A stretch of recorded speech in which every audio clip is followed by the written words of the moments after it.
National Security Advisor to Benjamin Netanyahu, the Prime Minister, said just on Wednesday that it would take at least another 7 months. That's pretty much in line with the thinking of Benjamin Netanyahu, who has said absolutely outright that the Israeli Defense Forces, the IDF, will not stop until they have crushed Hamas, both in its military capacity and its capacity to govern the Gaza Strip. That, he says, will take at least 7 months. Time for one more. That's pretty much in line, to a degree at least.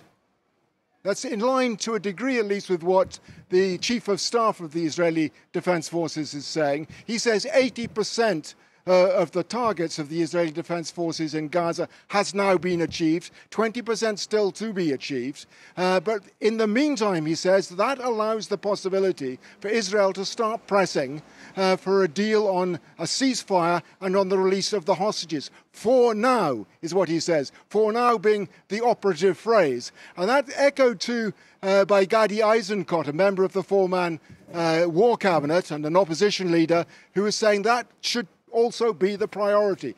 Stopping the fighting now once Rafah is dealt with, getting a ceasefire, releasing the hostages, and then turning their attention long-term to what needs to be done in Gaza. And he suggests the conflict won't end in totality for 3 to 5 years, and it will take even longer to put in place an administration to replace Hamas.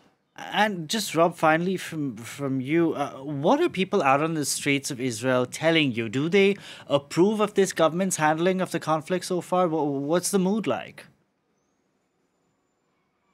Yes, I think is the answer to that question in brief. 64% of the population, according to a poll this week, say they are against the idea of a two-state solution to the problem. And Benjamin Netanyahu, for the first time since the start of the conflict in Gaza, is now top of the opinion polls, ahead of his all rivals. So if there were to be an election tomorrow, the likelihood is, or there will be a very good chance at least, is that Benjamin Netanyahu could win.